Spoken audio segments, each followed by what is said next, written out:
Well, good morning. It's Friday.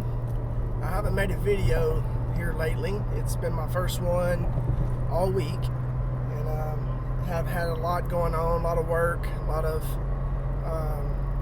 just making excuses really for life, because that's what, we let life get in the way of things.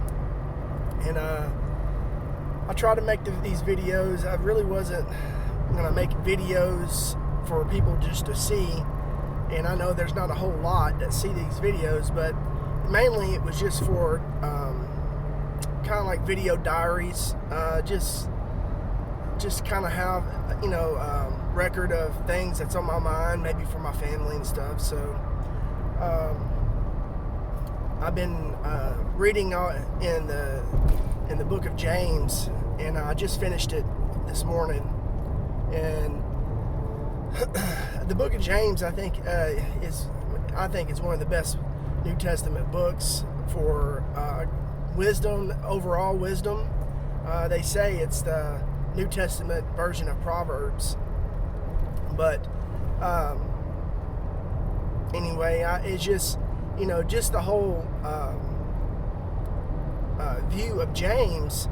We leave out of church what church is. Typically what right now in our day and time, because people, there's so much freedom in our country, in a lot of countries, that's set up where you can get up and go to work and not have to worry about getting bombed or getting a communist regime coming to storm in your house. But we're getting close to that in America. I truly believe that we're fixing to lose majority of the freedoms that we have. They're fixing to go out the window.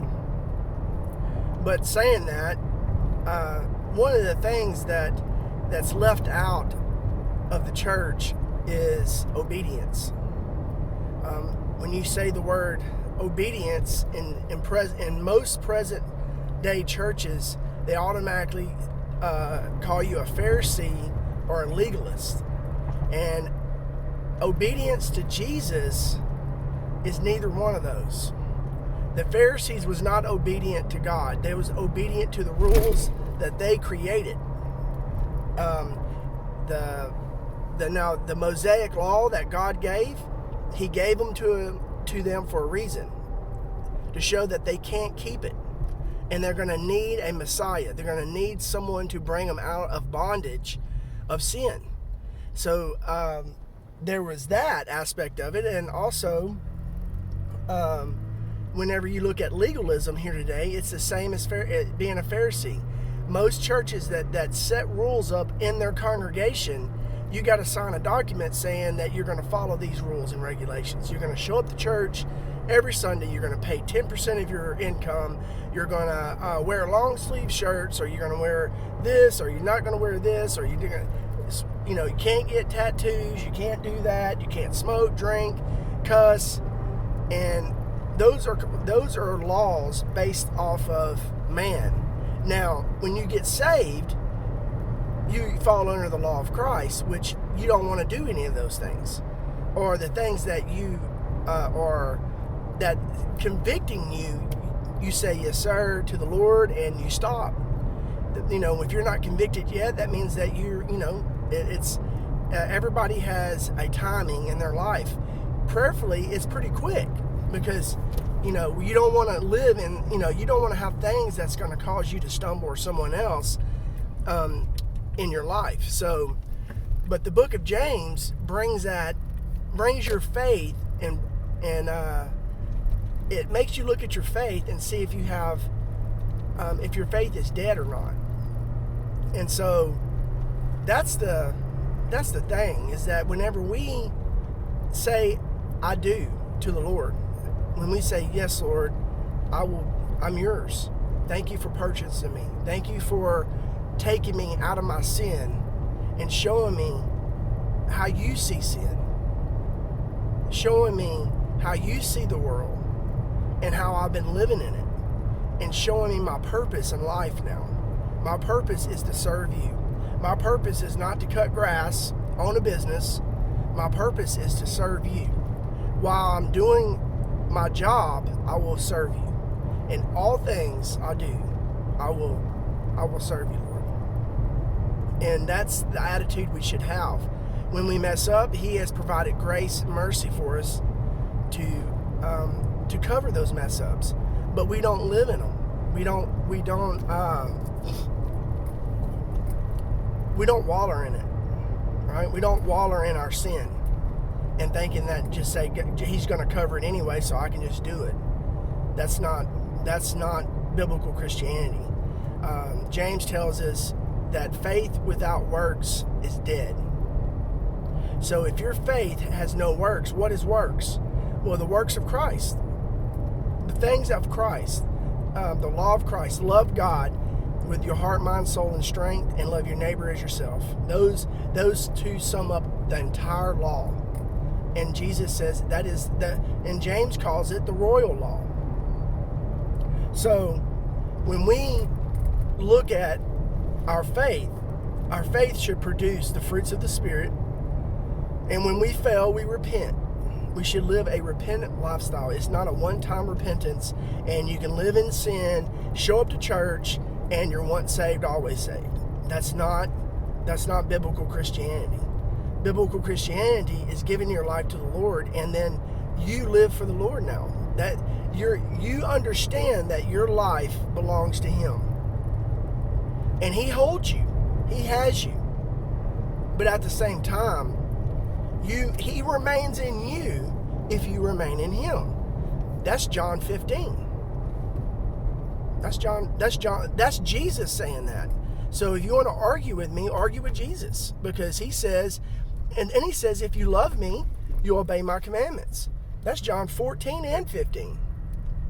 He talks about that in both of those chapters. Actually, He talks about it through the entire gospel.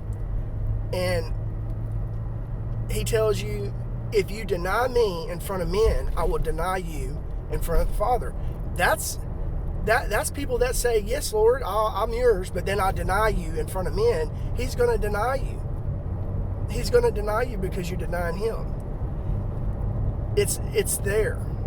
And what we're missing in today's church is obedience to God, is to love Him enough to say, I love you, I love your word, I love your statutes. They're not a burden for me to follow because I love you.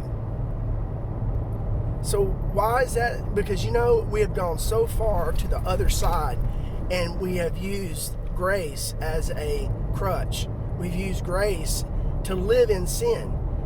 We have grace in our mind so that we can sin. The Bible tells us not to do that, but yet just imagine this. You own a business. I own a business. It's a small business, but I still own a business. And I hire somebody to work for me. And I tell them what I expect. And all they do is sit in the truck. I'll walk up to them and say, look, I hired you to do a job. I'm willing to pay you to do this job. You need to get up and go do the job. They say, okay, sure. And they give me this long, yes, sir, absolutely, no problem. Turn around, they're sitting in the truck. Well, I've already warned them. I gave them a warning whenever they hired on about what I expect of them. And now they're doing it again. Well, that tells me that they're showing me with their actions that they're not going to follow what I asked them to do. So I'll fire them. So when you look at, just a simple example of something, we can take Jesus used simple examples and practical life skills to prove spiritual things all the time. We need to pay attention to how we live our life and think that why is it so different whenever we look at God? Yeah, He loves us and there's supernatural grace, but at the same time, can you abuse that grace? Absolutely. You were never ever was supposed to just take the grace of God and shove it back in His face. It was a gift, and it's a precious gift. How precious is grace to you? See, what we've done in churches, we've taken grace and we've abused it. Now people, if I give that guy, if I say to that guy working, and I didn't give him any warnings, and I just say, you can sit here or you can work, I'll pay you either way. Do you think he's going to get up and go to work? No, he's going to sit there and get paid doing nothing. That's the mentality we have. And that's what most Christians that say, I have grace, so I'm just going to live any way I want. They're not going to inherit the kingdom of God. The pastor that they're sitting under is lying to them by telling them that, if that's what they're telling them. So, something to think about, something to ponder on. You know, read the book of James, read that, and evaluate your faith. You know, we should love Jesus enough to obey what he says. If you're not obeying Christ at all, you need to reevaluate if you even love him. Because if you don't love him, you don't have eternal security. Eternal security comes in the form of a relationship. That's the beautiful thing about it. It's a relationship, and he gives us grace and mercy where we fall. But you're not there to abuse that grace. Jesus is not a battered wife. We're the bride. He's the husband. Something to think about. God bless.